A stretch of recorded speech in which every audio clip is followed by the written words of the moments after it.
Morning, everyone. Bill Rentschler in the 1011 Now streaming studio. Hope everyone is having a good Friday, good St. Patrick's Day. Again, yesterday we had all the weather we were dealing with across the state, but also what we were dealing with was madness. Again, yesterday was the first day of the NCAA men's tournament, and it did not disappoint. Had a number of good games, and I saw a number of brackets busted, including in the 1011 Now Bracket Pick'em Challenge again on CBSSports.com.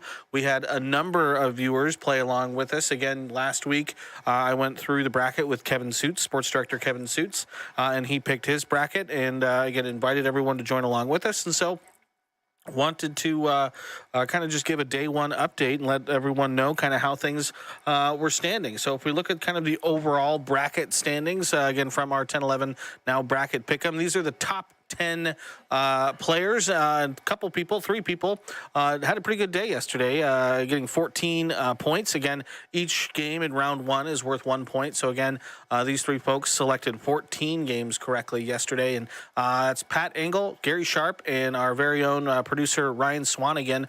Of those 3, Pat Engel had the best picks because he still has the most amount of max points remaining. Again, points is in the left column, max points remaining, or max points that you can get in the right column. So Pat Engel sitting in good shape right now with the 188 max points remaining, and he has Marquette taking down the Nets at the end of March Madness. Gary Sharp also, again, 14 correct yesterday, but 184 max points remaining. He has Houston taking home the title. And, again, our very own Ryan Swanigan also had 14 correct picks yesterday, but the caveat is he only has 154 points remaining. He had Texas A&M in his Final Four, and actually Texas A&M in his championship game, and so that kind of busted his bracket a little bit. He also had Arizona in the Elite Eight. Again, Princeton over Arizona busted a lot of folks' brackets yesterday, but those are the top 3 after day 1.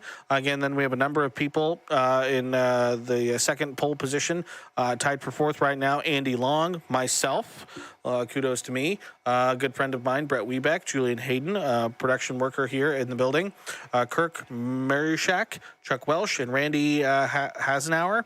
Hopefully I said those names right. But again, those are just the top 10. We had 125 brackets filled out in our pool. So again, kudos to everyone who joined along to play along. As far as just the 10-11 kind of talent, here's where we kind of stand. Again, producer Ryan Swanigan tied for 1st. I'm tied for 4th. News director Michael Lauber, as well as sports reporter Eddie Messel, reporter Samantha Burnt, anchor Cole Miller, all coming in tied for 13th. But Cole was one of the unfortunate 4 people who selected Arizona as his national champion. So he only has 126 points remaining. Brandon Rector, Ryan Valenta, and Kevin Suits all tied for 70th. Kevin had a bit of a tough day. Again, only has 154 points remaining, max points. And meteorologist Melissa Meter bringing up last place, at least in terms of the top, the 10-11 talent. She's had 8 correct picks yesterday, 176 max points, though, so she's not out of it. But at least for right now, that's where she stands. So thought we'd take a look at kind of, again, we picked Kevin Suits' bracket last week. Thought we'd take a look at kind of what went wrong for Kevin yesterday. And again, it was the South region. He had picked Charleston to upset San Diego State. San Diego State won that game. He had also picked Virginia to beat Furman, and he had Virginia advancing into the Sweet 16 to play Alabama. So again, that whole matchup there did not go in his favor. Again, also, he had picked Utah State to beat Missouri and Arizona to beat Princeton, like most folks had.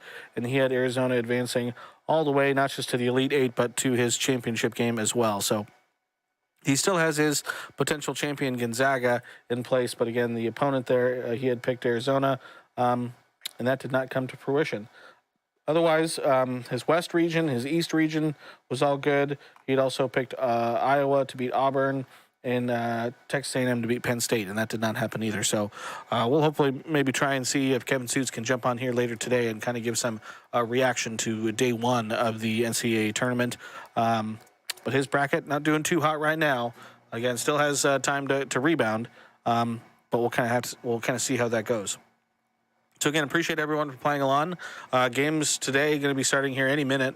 And again, day 2 hopefully will be just as exciting as day 1. And again, hopefully I can stay towards the top of the leaderboard. But appreciate everyone for playing along with us. It should be a lot of fun.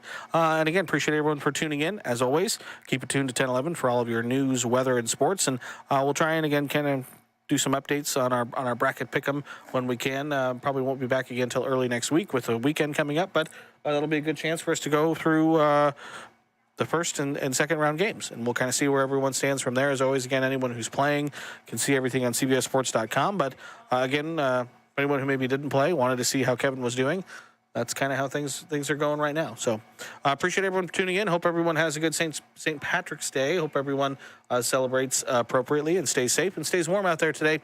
And we'll talk to you again soon.